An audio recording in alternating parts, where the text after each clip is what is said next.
it's Jack and Chris here bringing you the post-discussion of the Xbox reveal. How you doing, guys?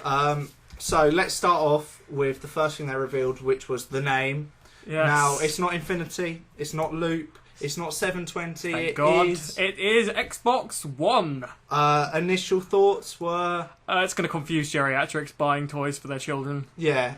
I mean, let's face it, the Xbox One is what we refer to the original Xbox as now at this point, and they've gone back and they've called it the ONE. Why? I don't know. It just doesn't make sense. It's not a logical choice for the name. It doesn't make, and it just confuses marketing people. What would you prefer if you're someone from the general public, an Xbox One or a PlayStation 4?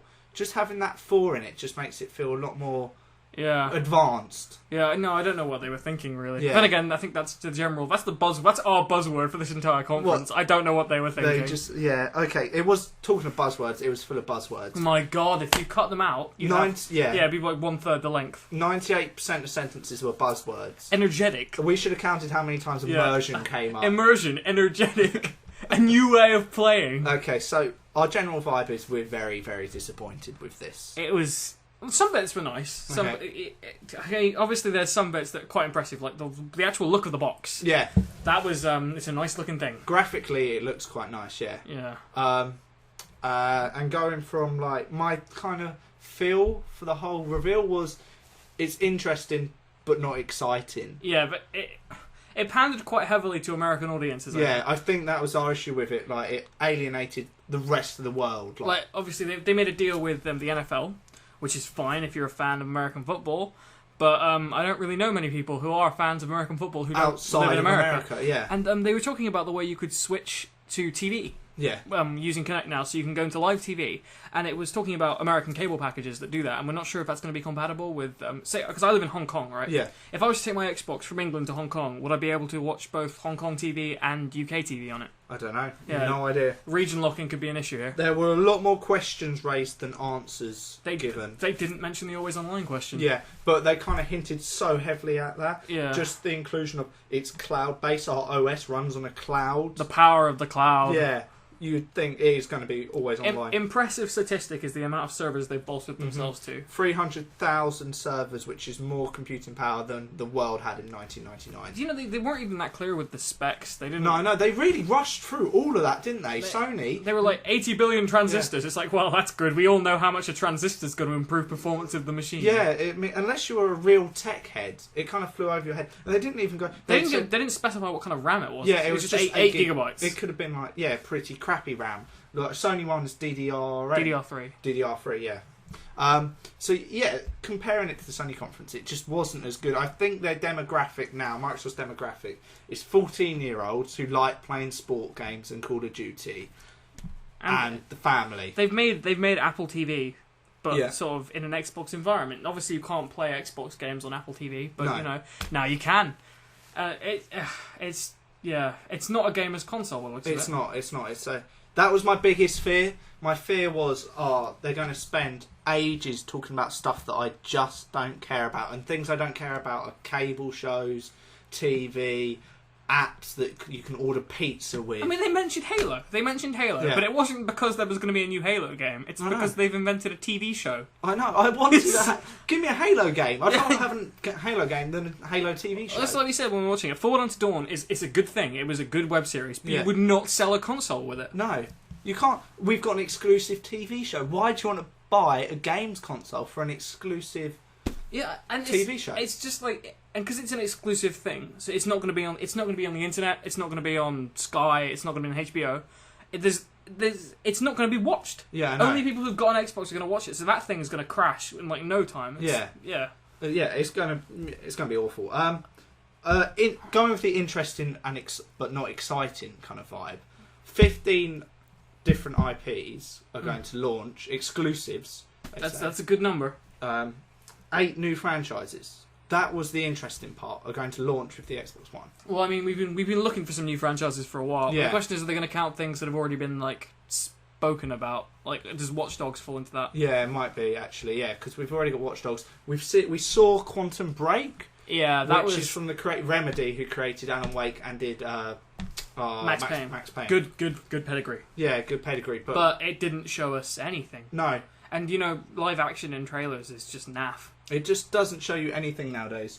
You want gameplay. At least Call of Duty Ghosts showed you some in-game stuff. That was just criminal with EA Sports. They showed us a bunch of videos of apparently their games, but they didn't specify whether it was in-game or pre-rendered cutscenes. No. The worst was the video before it where they just had sportsmen just talking to you. Yeah, that was like, thank you, Lionel Messi. Now I know why sports are important to you.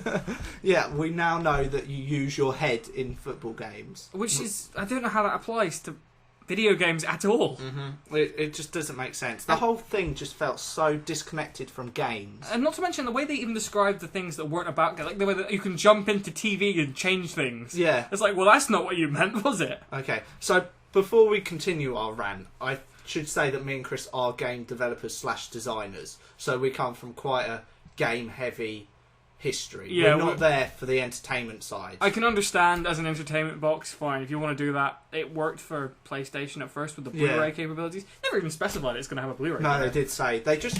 That's why I said okay, it was like 3 seconds of the specs up on screen. They went through so quickly the specs, they just listed them up in bullet points, expected you to read them in 5 seconds and take them all in. Well, I didn't get to see anything. I didn't get a chance to read anything about the CPU or the I was like, you should take GPU. You should take a screenshot. Cause I didn't have time. Yeah, it was like... and they spoke a lot about smart glass, which you brought up. You still I don't have a tablet. Not everyone has a tablet. They're going from the perspective that everyone has a tablet and everyone has internet connection all the time. Yeah. Which is a dangerous way to go. Also, everyone loves NFL. Yeah. Oh, I can't. So what you've done is you've narrowed it down to the population of New York. It is pretty cool. Yeah, their demographic needs some work. And also, they were talking about the ability. First of all, the demographic. They haven't got a demographic. They're like, oh yes, we've made it so you can fit lots more players in the game at once, and you can have online persistent worlds. That's World of Warcraft. Yeah. On one side, you've got World of Warcraft, and on the other side, you've got hardcore NFL fans. they don't like gel. And we were talking about the OS. They used the line 3 OSs in one. They were running, and I think that's true, because of the way they were showing it, they're snapping things back and forth on the screen. That's the same as the tabbing system in Windows 8, which means they've got something along the lines of the desktop running the games, and then another system which overlays, which they can move things onto. That's a lot of processing power. That's going to hog. You want as much power going into your games as possible. Yeah, obviously. And like Peter Molyneux was saying in like the show before that we were watching the IGN one, there might be like 20 megabytes of system power put in the Connect, and then another 20 put on the operating system. And we haven't even spoken about the Connect yet. I mean, it looks semi-impressive. It looked nicer than the old one. Tell you what, it's not just looking. The actual functionality, the hand gestures, they were flawless. But then again, that could have been just a production thing. Yeah, and again, he was in such a large space. We don't know how much space it needs to move. That was one of the fundamental things about the Kinect that was a problem, is you needed a massive space to work with it. And even in a massive space, you're still running into sofas and things. I know. It was interesting. It's got 1080p HD camera. They've got some of the depth sensors. Yeah, and they've improved very, it. very precise. But they're shipping every Xbox One with a Kinect. Yeah. Is Xbox One the whole thing, or is it the console? They seem to think like Xbox One includes Smart Glass, Kinect, and the console. There's no individual They never name. specified Kinect. No, I think Kinect might have gelled with it. Yeah. It's now all of it's Xbox One. It's all Xbox One. They were talking about Kinect and controller integration, right? Yeah. So they were saying, for an example, you'd like hold up your controller for a shield in a game, and that's just stupid. It's like you wouldn't be able to see the screen. They clearly haven't thought about this. People have told, it's been said before, suggested, that without physical feedback, motion controls are never going to be immersive. That's why we've got vibration and things. Yeah. So I just can't see where they're going to go with it. Just because it's more precise doesn't mean it's going to be any useful in games. Totally agree. Talking about controllers, how did you feel about the new controller? It looks a lot more like the first Xbox's controller. It's a lot longer, like in terms of...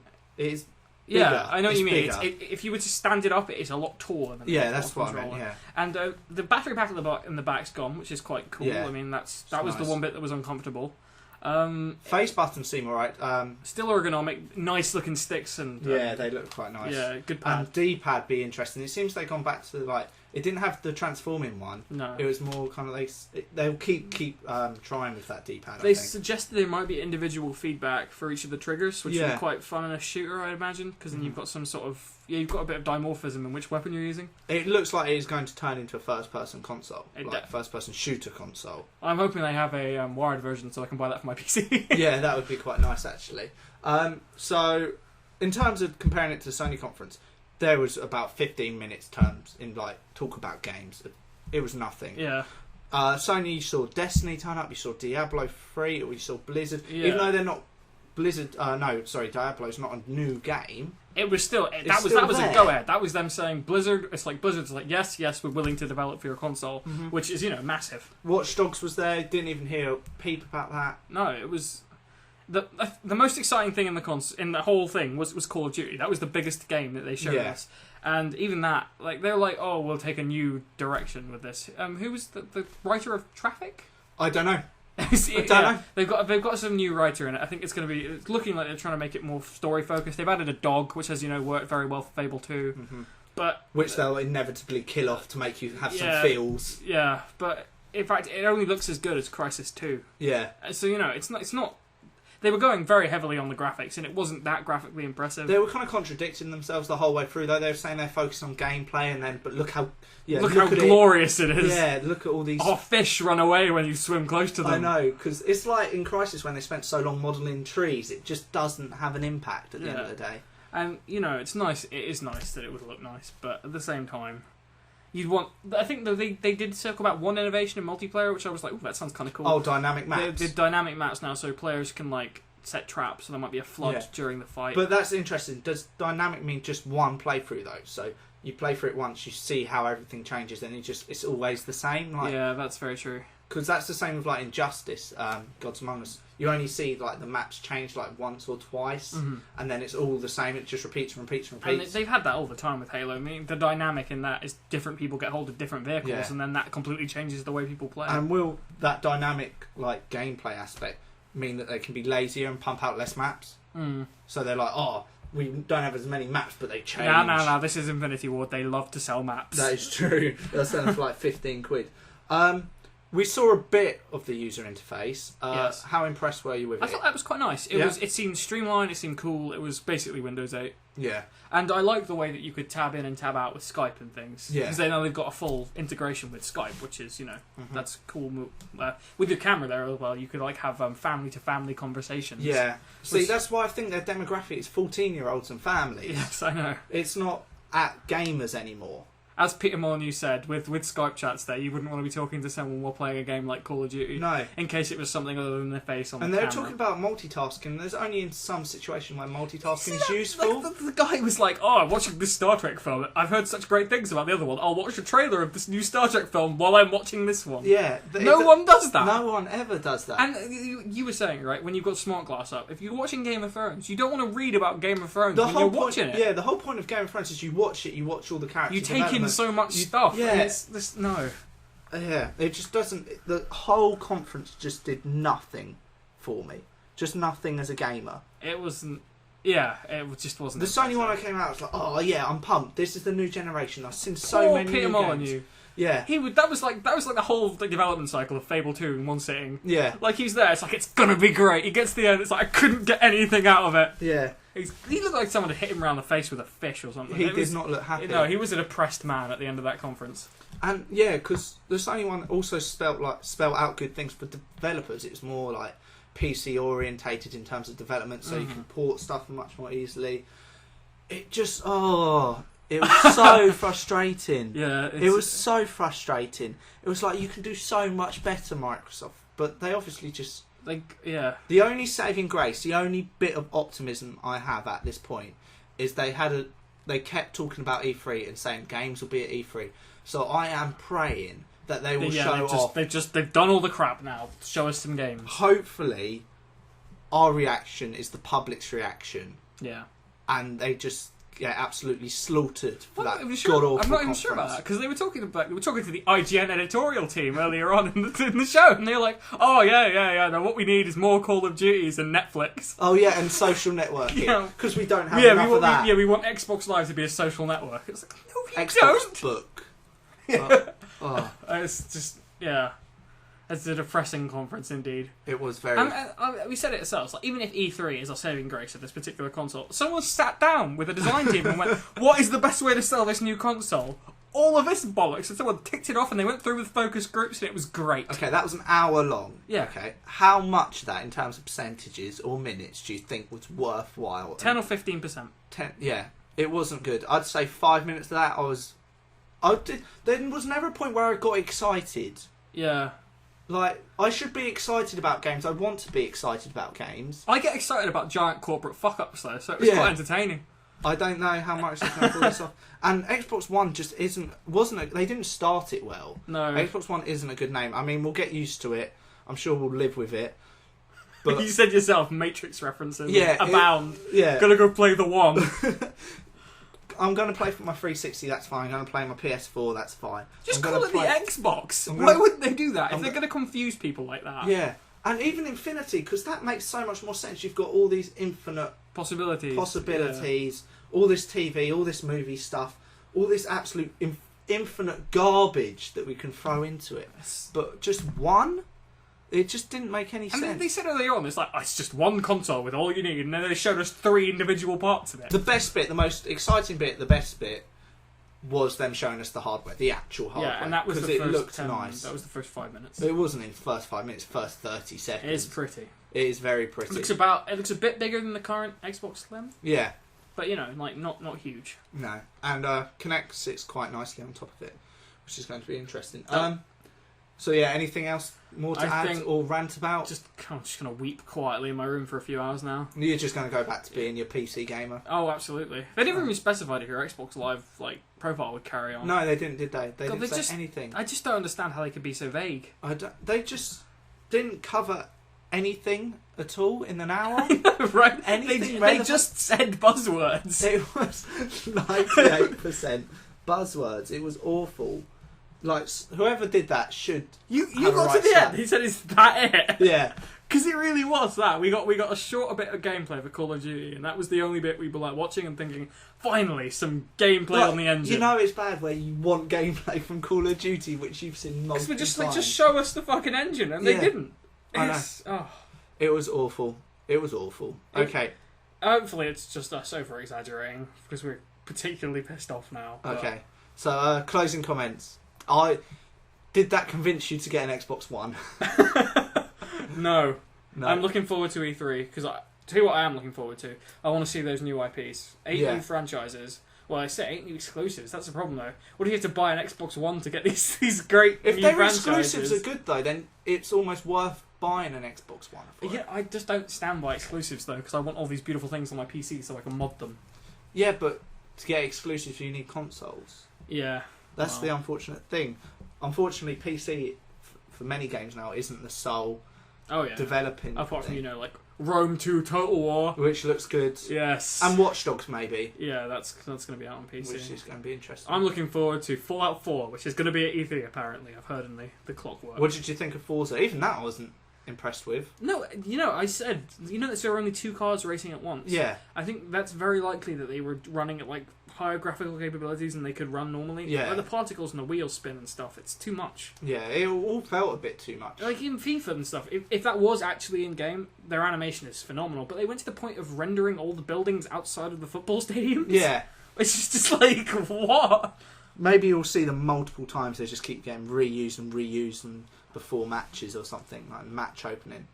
It wasn't good. Okay, let's leave it at that. Yeah. So, Chris, you're not interested in an Xbox One at this point in time. I'm interested to see how it goes from this point on because I can't have it end like this. It can't crash and burn as much as it has done today. Yeah. This is a giant fuck up by Microsoft. Yeah.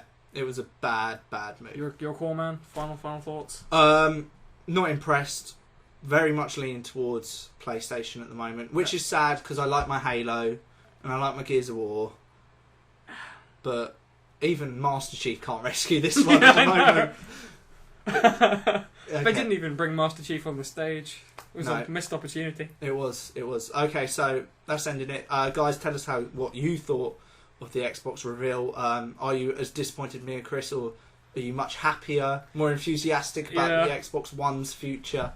I can't say that without feeling stupid. He does a quotation mark sign every time he says it. It's like involuntary. Okay, yeah. So thank you for listening, guys. Hope we haven't ranted too much. Cheers for listening. Bye.